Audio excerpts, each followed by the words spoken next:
Bonjour Cécile. Bonjour Stéphanie. Et bienvenue dans ton corps.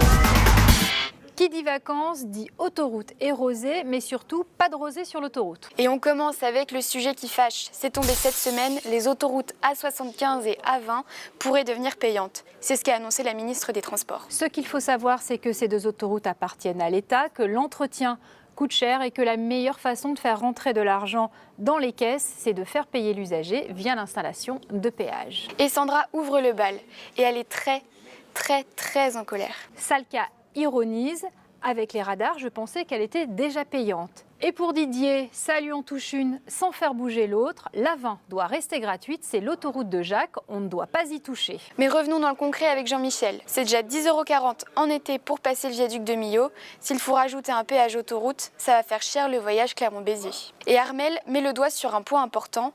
L'A20 et l'A75 n'ont pas de route parallèle et c'est la raison de leur gratuité puisqu'on n'a pas d'autre choix pour joindre les destinations qu'elles relient. Et il est hors de question qu'elles deviennent payantes. Un argument déjà repris par les opposants au projet.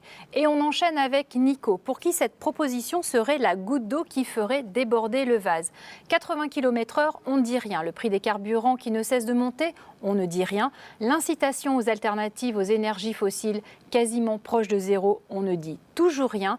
Moralité, les pouvoirs publics, devant le silence de la grande majorité des automobilistes, usagers et professionnels de la route, auraient bien tort de ne pas continuer le matraquage en règle. Et on termine avec Sylvain, ça ferait augmenter les prix de Blablacar.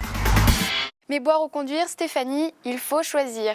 Allez, nous on passe à l'apéro, mais cet été ça risque d'être sans rosée. Et on dit merci qui? Merci à La Montagne de créer la pénurie ainsi qu'à tous les autres médias bien entendu. Alors nous, on n'y est pas pour grand chose, vous l'aurez compris, la vraie responsable dans l'histoire, c'est la météo, et plus précisément le gel du mois d'avril 2017. Et ça crée la psychose du côté de Marine. Encore un article, j'en ai vu plein, ça me fait peur tout ça, faut pas Marine. Rassurez-vous, il existe des alternatives. Anne nous propose de prendre des bulles. Changement de braquet pour Léa qui invite sa copine Gwendoline à boire du thé le mercredi. Et on finit avec le cri du cœur de Sarah, Mojito. Allez, maintenant Cécile, la minute santé publique. On rappelle qu'il faut consommer l'alcool avec modération. Et n'oubliez pas non plus de manger 5 fruits et légumes par jour. Sur ce, on se dit à la semaine prochaine.